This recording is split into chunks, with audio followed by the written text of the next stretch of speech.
আজকে আবারও চলে আসলাম দুপুরের আড্ডা নিয়ে। তো সবাই কেমন আছো?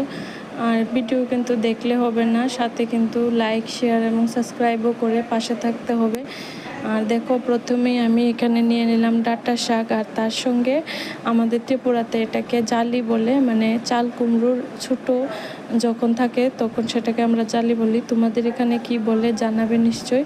আর তারপরেই কিন্তু পড়ে গেছে টক তরকারি। এটা একটা টক সবজি, মানে এটা টক দিয়ে বানানো হয়।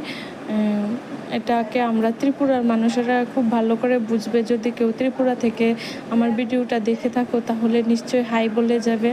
আর ত্রিপুরার যে থাকবে সে নিশ্চয়ই এই জিনিসটাকে বুঝতেও পারবে। এটা ছিল আমুরচা।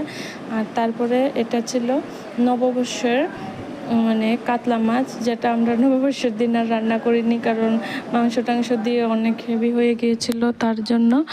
আর আর এই মাছটা কিন্তু খুবই দারুণ ফ্রেশ আর খুবই স্বাদ ছিল।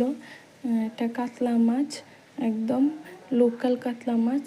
আর শেষ পাতে ছিল আম, যেটা এবারের বছরের প্রথম আম।